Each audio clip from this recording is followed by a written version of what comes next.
welcome to the Popcorn Junkies. Yeah, if you're new to our channel, please hit the subscribe button and the notification bell, because there's a whole load of other things that go on in this rather marvellous channel.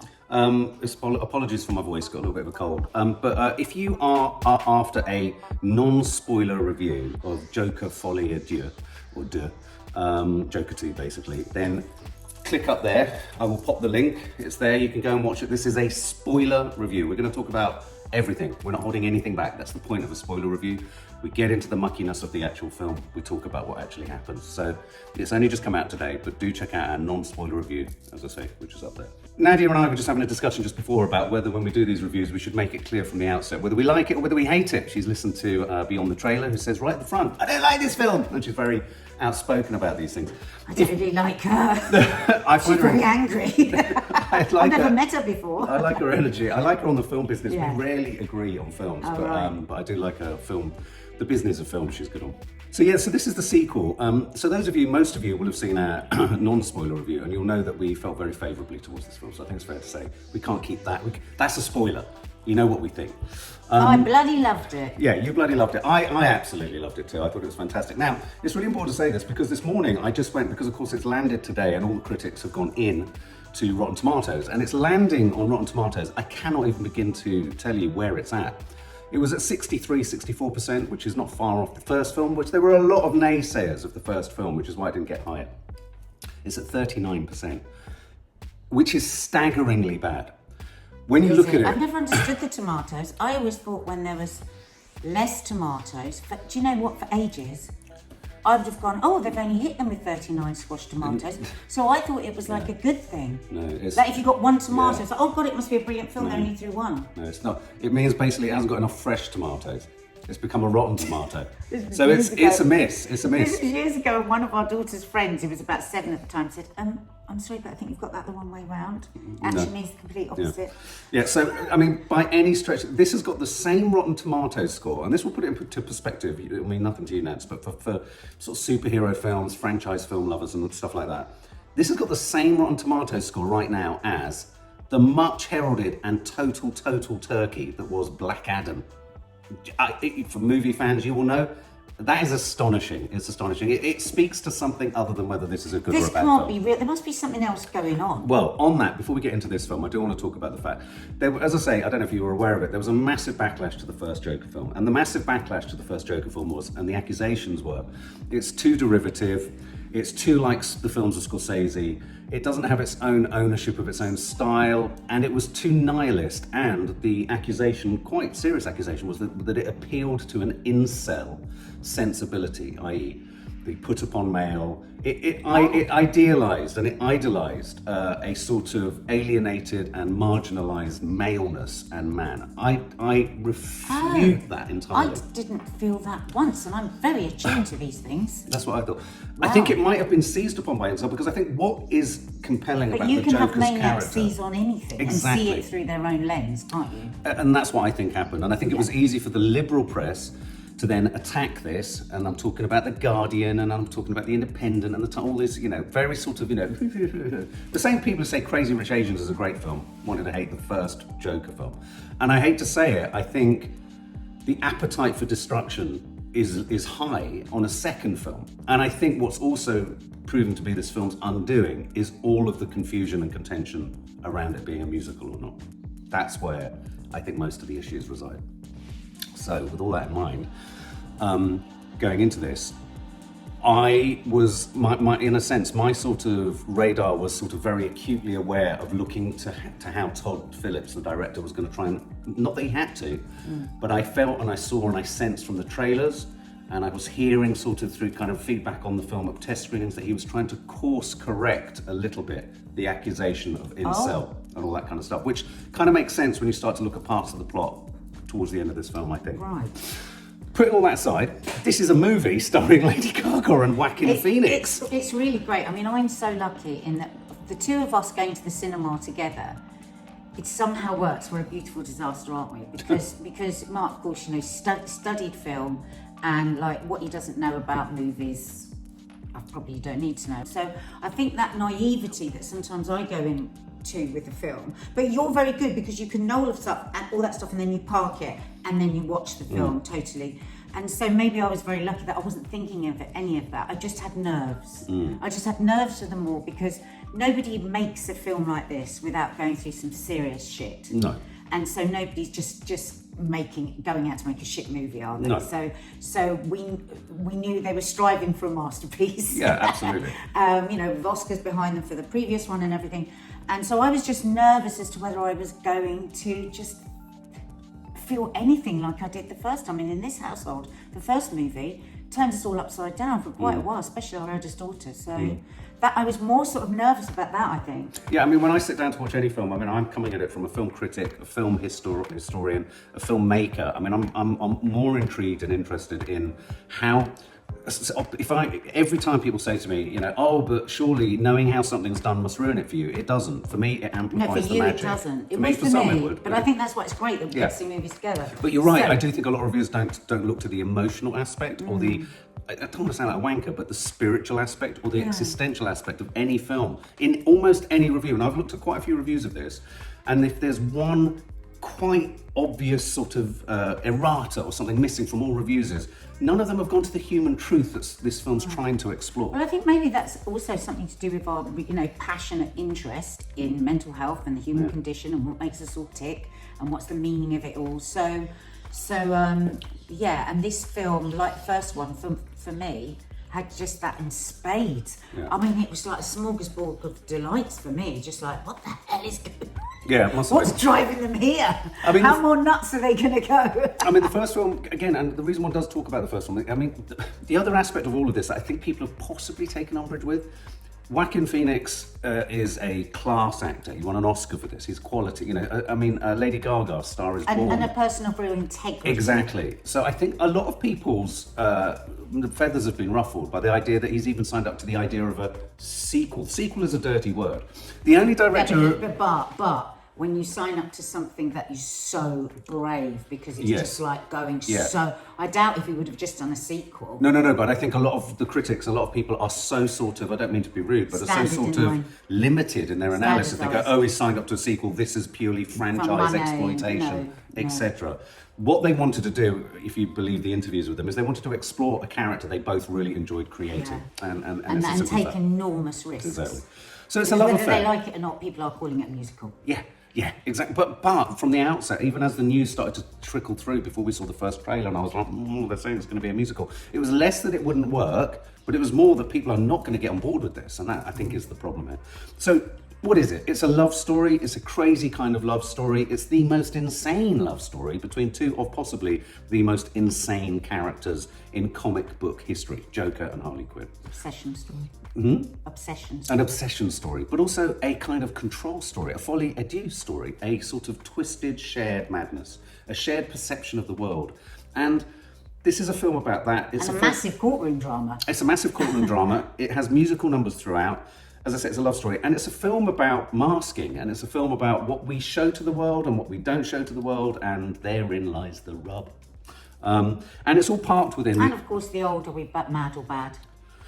Exactly. The old line. Yeah. Where do you separate those two things? Now, I think the musical numbers amount to 42 minutes in this film, in total, on screen, singing.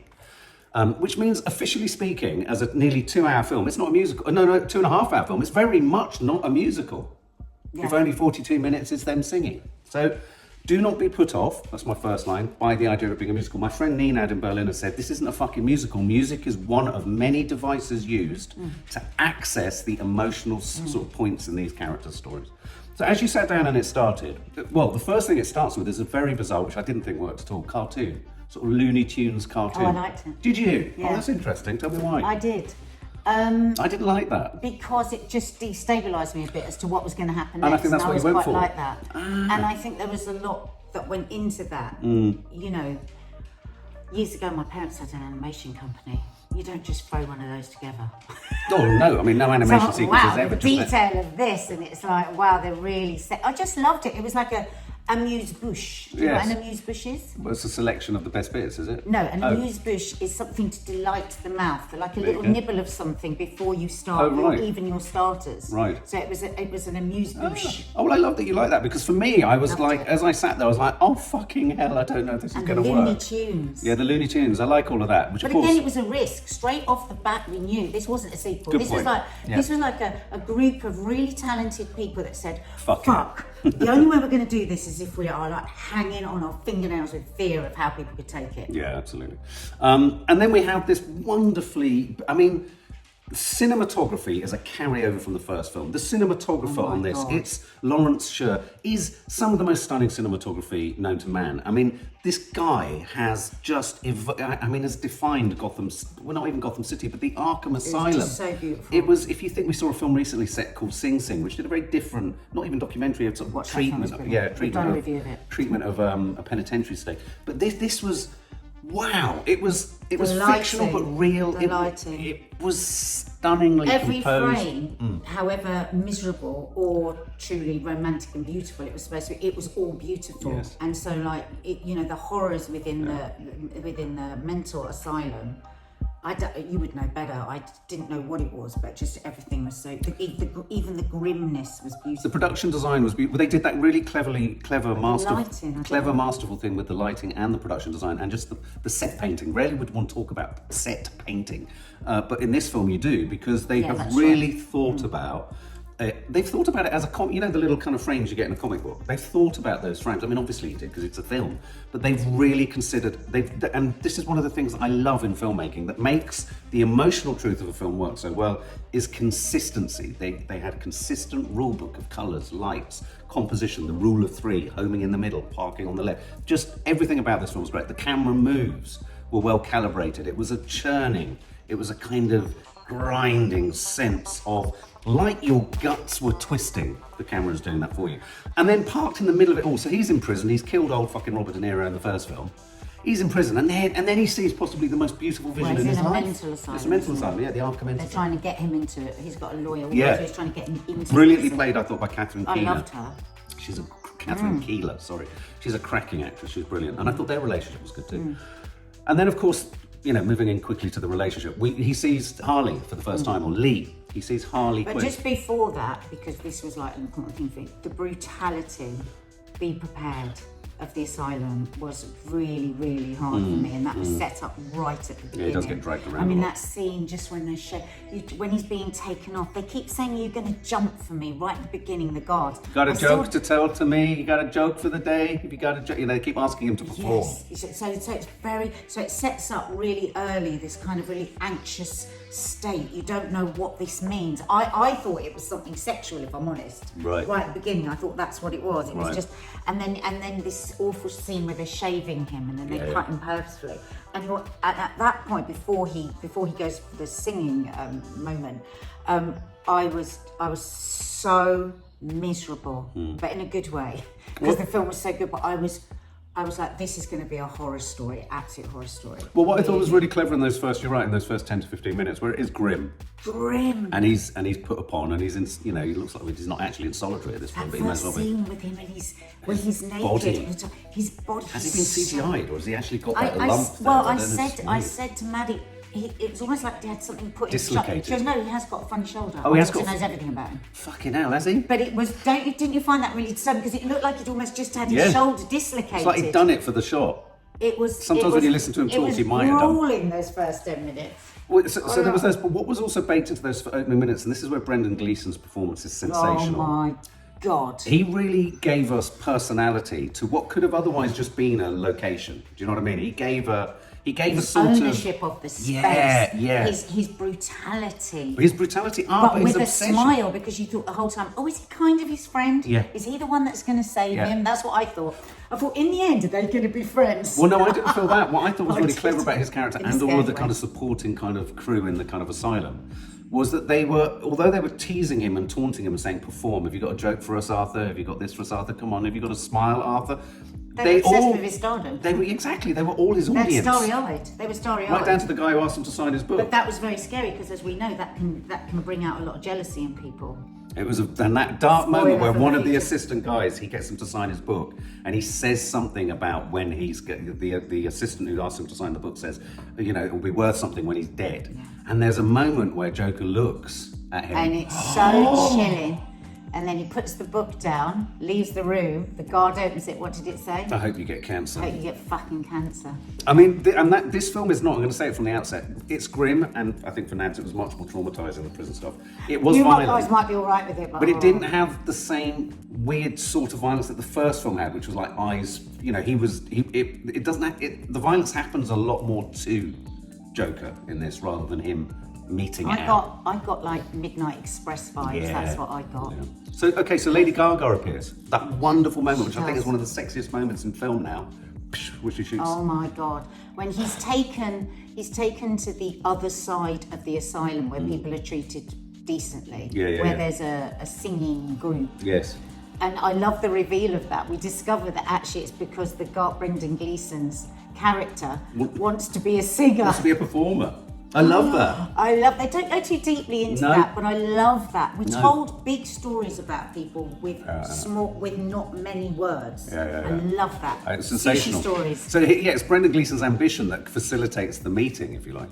And then what I like, because we haven't got to, but what I like about the connecting or the connection between Harley Quinn and Joker is that it becomes apparent relatively quickly that, because you're thinking, is she an inmate?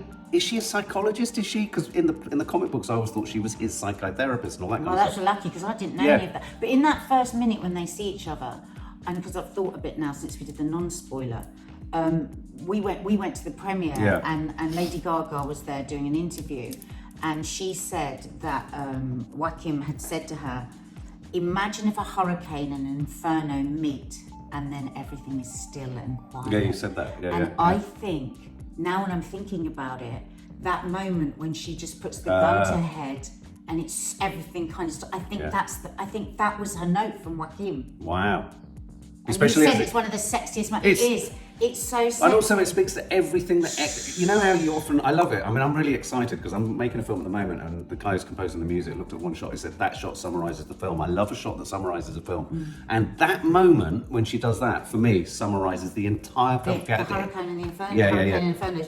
And the stillness when they meet.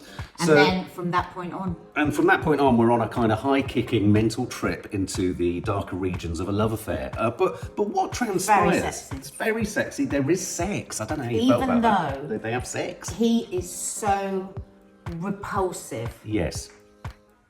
And so damaged. And of course, the sexual abuse that obviously came from his mum and everything. Like when he kisses, when they have sex, he is almost wooden with it, isn't he? And yet it seems so sexy because it's not about the body. It's not about the body at all. It's about their two. No, I agree, but isn't it interesting? Because she's having, I would argue that she's having sex with Joker, and Arthur Fleck is having sex with her, and I think that's what this film is all about. And I think this their bodies aren't really there. It's the ideas of each other. Exactly, and I think that's why neither of them are into the actual sex. Yeah, I agree, and I think that's what's really interesting. A lot of people are criticising Lady Gaga, saying she's taken all of the. Criticise it. No, these are purists in terms of the iteration of Harley Quinn. I think her underplayed Harley Quinn is fantastic. Well, I don't know what Harley Quinn is. Because I think Harley Quinn herself has this double side of public facing, private facing. What is the private facing versus public? She's having sex with Joker, but Arthur Fleck is having sex with her. And I think the interesting thing about Joker is, for me as a viewer, I find Joker sexy and sassy. Very sexy. Really demonstrated well. We'll talk about it in a minute, with one of the most sensationally performed pieces of acting I've seen from Joaquin Phoenix ever, where he played the almost To Kill a Mockingbird American drawl kind of. He takes the kind of, but that's in the court case. I thought, he's sexy. Arthur Fleck is not sexy, but he's vulnerable. When he sings, he's sexy. When he sings, yeah. But Arthur Fleck is vulnerable, and I really wanted to ask you about this because you are a huge empath. You are always drawn to the person who's damaged, and you care. And how was Arthur Fleck troubling you? Because he's disturbed, he's dangerous, he's dark, but there's such vulnerability in him. I just felt the whole time that I couldn't believe he wasn't more dangerous. That's what I kept thinking. Wow, that's interesting. Because he is. The hate and the isolation and the abusive childhood, which I don't think I got that much from him. They don't play that. They don't overplay that point. Oh, I mean, right. you see his mum. They don't overplay it here either. Well, you meet his mum in the first, and she's horrible. But my God, it's. So I always say to you, don't I can't believe in this world with the amount of damage, the way people treat their children, the way that the world is, that there aren't so many more maniacs shooting up and shooting people and doing because it's too much for the mind and body to bear. And so the entire time was overwhelmed with how much control he had. Right, interesting. So you saw him as restrained. Well, and I think, but that's a problem. I think potentially a problem with the film. He's incredibly restrained in this film, and he's incredibly he's broken and drugged. I know, beaten. but that's why I think the film that we've got is not the film that a lot of people who've given it 39% were perhaps expecting, because this is a portrait of what would really happen to a character like the Joker in the real world, and I think the umbrage is that people want the Joker and they kind of want. They didn't want to see him broken, but if you've got at any point 6 guards standing around you that will drag you in by your hair and smash you to pieces whilst you're on huge doses of Mogadon, I mean, and still you saw the moments of fire and dignity. When he's being shaved, I think it is the most beautiful performance. Yes, and that's in the first few minutes because you see everything going through his face. He has. You see the child, I think, who had to just lay back and take it. Did you think it was excusing his behaviour? No. I found him heartbreaking. I found him... Too much, I can't bear it almost when I think of it. I'm like, I want to cry. Right.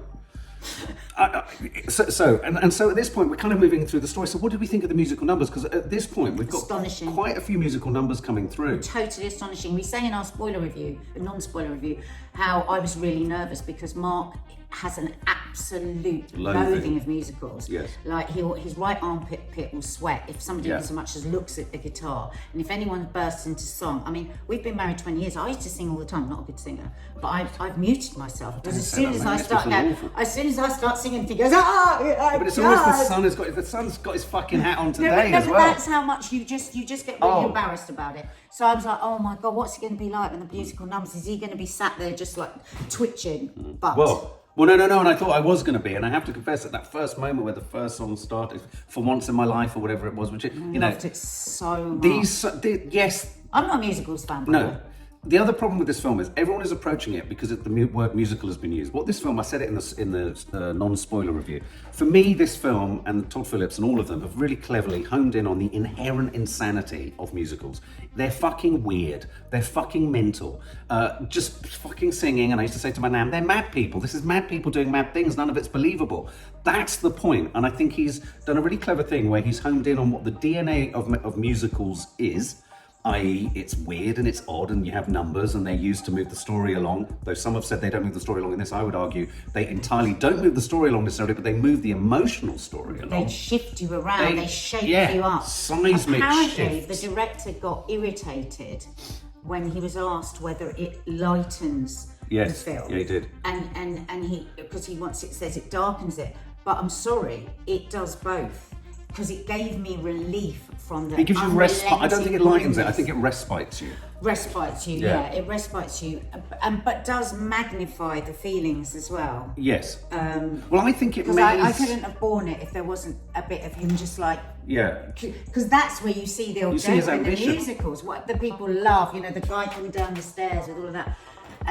The dancing, the connection between them, it sounds like they're singing there and then. Were they singing there? Well, what I love, what he did, I think they did this a little bit on Les Mis, but what they did do was every single take. Todd Phillips says it was slightly frustrating because every single take, the performers, Joaquin and Lady Gaga, would drive it, and they had a soundproofed, isolated pianist who would accompany them.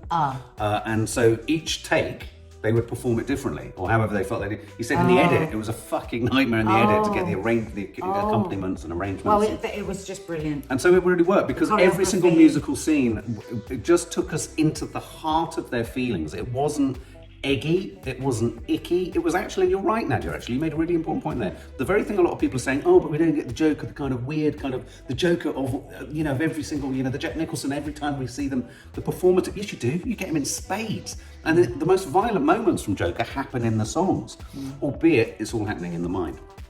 What did you think of their love affair? What did you think of their relationship? I loved it so much. But She's in control. But I was like the mum, thinking she's so dangerous. She's so. I didn't realise how dangerous she was going to be. Whoa. I didn't know she was going to just stop loving him Whoa. in the way that she did. That literally broke my heart. It made me want to kill her. I couldn't believe that incredible scene when he sings from the asylum till his voice is all broken, and she's listening over the answering machine, and it's brutal. Talk about a love avoidant. Absolutely brutal the way she cuts him out. But don't you think it's really isn't that what people are pissed off about in the world about this film? Because Joker's not the Joker they thought he was. All of that is, and I think we're spiralling towards a kind of pull together of what I think, for me, what makes this film so brilliant is what for many people is what makes it not brilliant. It's weird. Just on that, just quickly, I think it's a really neat detail that essentially Harley Quinn, I hate to say it, is a stalker and a fan. You know, she's got herself. She says and she's a troll. Yeah, she's a troll. Yeah, she's brought herself in. She's feigned concern. Oh, don't that hurt me so much. When she pretends that she's from his area, that she doesn't have parents, that they abused her. And that's that incredibly memorable scene where he's sat in the kind of, they have the phone conversation when she's a visitor at the prison and she does the lipstick. His heartbreak is agonising. In fact, when we came out the cinema, our daughter's a massive fan. I said, I don't want her to see it because I know she's going to go into a very low place. She's going to hate Lady Gaga forever. The way that his heart is broken. It's oh my God. insanely emotional. And I think that's what really appeals to me, the mental health side of this, is that I don't think people are bad. I think more often than not people are made bad by their experiences. But I also think that, like they say, don't they, a child can be in the most abusive have the most abusive life, and it can take one adult who believes in them just for a short while and they can totally change the paths of their life. And I was kind of thinking of that with Harley Quinn's character. I thought, you see, like somebody believes in him in this brutal world, because even the people that loved him wanted something from him. And then he finally found this person, and he would have gone to his death for her. Oh, I know. I mean, she wanted the mask. She wanted the Joker. Everyone is baying for the Joker, and this is a film. Realise it was the lawyer who was his true son. Yeah, Catherine Key. I know. Harley Quinn turns her against it, so there's all that thing of that alpha female power struggle as well, which was fascinating. So in a weird way, the very thing that people are saying, this film, wife in that bit, yeah, kicking out the agent. So the very thing where they're saying Todd Phillips, this is an apology, he's trying to kind of almost soften the kind of edges of Arthur Fleck and the Joker to make sense of it. Well, actually, what he's doing here is creating a much more difficult problem for us to engage with, which is this: it is understandable where Arthur Fleck is at. Yeah. And it is understandable. So fuck all this, we can keep it at arm's length and pretend it's unrelatable. I think he makes it much more difficult by the end of the second film for us to not get on board with the idea of fucking hell, we are all potentially monsters. Going back to your... people want to easily put people with a mental health situation into one box, and it's like the only thing that is constant is change. And if something's repeated over and over again to a person, there are many different ways. He was just trying to survive in everything he did. But I think this was really a film about how we all try, and the relatability, how we all try and be what we think the world wants. And there's a fantastic scene where he's being driven to the court case, and nothing bad ever happens in that car. No, there's a couple of scenes. And he's laughing, and he's trying to be like normal. And the pain in that laugh. He's trying to find the alter ego that he knows everyone else wants. And of course he's driving. And what's clever about the driving sequences, he's seeing his audience, because he's seeing everyone reflecting back with the joke of this is a really intriguing and interesting back and forth to the court, back to the asylum, back to the court. And he's testing and he's trying and he's trying to access something about himself. This is all about performance. It's all about putting on a show. It's all about the inherent weirdness. And if you think about it, what makes an actor is so odd. If you think of the symbol of the actor's symbol is the sad face mask, the happy face mask. That's the point. That's the Joker. That's what this is. This is about performance. And that's where I think Lady Gaga is such brilliant casting, even parking to the side that she's playing Harley Quinn, that she's kind of singing but not singing because she's in character. Her whole kind of raison d'etre as a performer is who's the person at the front, who's not. But this is working on so many different levels. I just want to... She's the privileged one. She's got a wealthy father and all of this, and she's just so evil. Don't you love the moment where she throws the bin into the window? She's watched the telly. She takes the telly as a memento. That was really sexy. Even as she pulls the telly. But what I love about that, and her smoking was really sexy. Yes, she's a great smoker. I she's her like crazy in this film. Yeah, but I love the idea that she walks off. This is a great touch of madness. She walks off with a monitor from a screen because he's been addressing her in this kind of address on telly in the court. But when she nicks the telly, of course, it unplugs it, so there's nothing in it, but that's her. That's her memento. That's her autograph. I mean, the lawyer suggests she's not mad, she's just evil. But she's mad. She's totally mad. Mad as a March hare. Okay, so, and then a huge swathe of this is a courtroom drama, which again, lots of people are saying courtroom drama. I thought the courtroom scenes were incredibly powerful, incredibly well delivered. Brilliantly choreographed, the whole thing. Brilliantly choreographed. Catherine Keeler, again, as you say, there's that interesting intimacy between the two of them where she actually has got his back. She's the real mother. Yes. She's the mother he always wanted. She was going to be there for him through thick and thin. She was a realist. She knew what she could actually potentially do for him. And I found that one of the most heartbreaking parts through the story. When he lets her go. Well, there was a lifeline. Yeah, and there was absolutely. one lifeline. There's one lifeline. And Harley Quinn set fire to it, basically. But also there were other great moments in this court scene where Gary Puddles, the guy that he used to work with, the shorter guy, he's on this. I thought his performance was sensational, the actor, Lee, I forget his name, Lee something like that. But, it's a very small part actually in the first one, but he was one of the kind of troupe that would perform with Joker. And you can see that wondrously played by Joaquin Phoenix, the conflict of he did care for this guy. He did kill on his behalf. This isn't a place I can do this now. This isn't a place I can do this. And he was struggling with real emotion. So you're seeing all sorts of swelling of heart. And there were it was riffing on so many things. You'd have lots of scenes when he'd get back to the kind of asylum. Very One Flew Over the Cuckoo's Nest. I love the scene where he broke into song where they're watching the television. Oh my God. But also even just the judge, who you thought was going to be brutally unfair because there was so much brutality. He was tough. Yeah. He was tough, but he was fair. And so I kept being a bit thrown by what people. There was nothing that I could predict through the film. No. Now, and also finally, there was a big scene which apparently was Joaquin Phoenix's favourite scene to film in the entire film. It's not very nice for Lady Gaga. Was the scene with Steve Coogan. Apparently, they shot that scene so quickly. They had a whole day to go, so they ran with it and ran over and kept running it. I thought that was an incredibly interesting scene. I thought Steve Coogan was excellent, actually. I hated that scene. Yeah, and the way he was baiting him. I hated it so much. The way Steve Coogan was baiting him. I wanted to get into the screen and just I was so protective of the Joker at that point. Me and Maddie are so like that. But I was just like, oh my God, he's I wanted him to kill everyone. And there was the lawyer again at the background wanting to pull him out. The mother that he should have had, that he deserved. Yeah. Weirdly, this is a film about the origins of radicalisation. Come on, let's start throwing a whole heap of other stuff in it to understand the difficult things about life in the world. I just want to make this assessment because the film ends in a way that I got really frustrated with. This is a spoiler, and this is the biggest spoiler. Is he dead or is he not? I think it's left in a way that perhaps he might not be. I think he's dying, and the idea is that this is the end. I didn't like that, and I also didn't like the fact that in a weird way, I wasn't entirely on board with the idea that by the end of the film, Arthur Fleck wanted to have got rid of the Joker, essentially. Because you can't get rid of a multi-personality disorder. No. He wanted to. Yes.